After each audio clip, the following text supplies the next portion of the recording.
እና መጨረሻ ላይ ምን ሆነላችሁ? አረ እንደው ተናግሬ እንኳን ልጨርስ። ቀልድ እየነገሩን አይደል እንዴ? ልሳቅ እንጂ። ከተከራዮቼ ሁሉ እንደው ስትስቂ የምታስደስችኝ አንቺ ነሽ።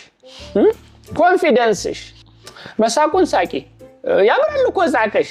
ግን ምን አለ እንዴ ሸፈን አርገሻት ብትስቂ። ግልምጫው ምን አመጣው እንዴ? መሳቁን ሳቂ ሳቅሽ ያምራል። ግን በቃ ሸፈን አርጊያት ነው ያልኩት እንዴ። አይ እንግዲህ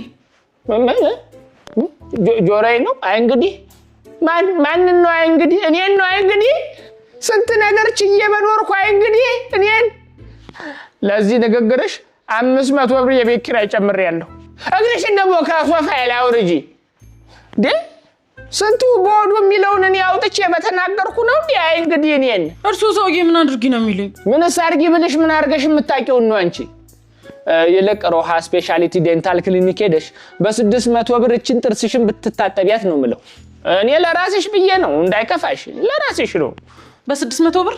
አዎ በተወደደ ኑሮ የቤትሽን ከሰልና ጨው ከምትጨርሺ እዛ ብትታጠቢ ጥሩ ነው። ላንቺም እኮ በባለሙያ መታጠቡ ይጠቅምሻል። አድራሻቸውስ? 22 አውራሪስ ሆቴል ፊት ለፊት ቢምር ህንጻ 4ኛ ፎቅ ላይ ነው የሚገኙት። ላንቺ ከቀረበሽ ደግሞ ጎንደርም አሉ። ከርሶ ግልምጫ አይደለም ጎንደር የትስ ብሄድ? አይ ቦዱ የገላመጠሽን ብታይ እኔን ታመሰግኝኝ ነበር። ጋሼ ግን የ500 ጭማሪ የምር ነው እንዴ?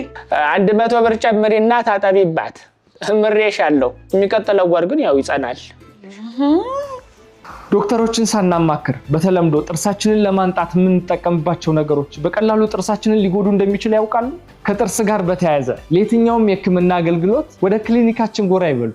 ሮሃ ስፔሻሊቲ ዴንታል ክሊኒክ የእርሶ ቤት ነው።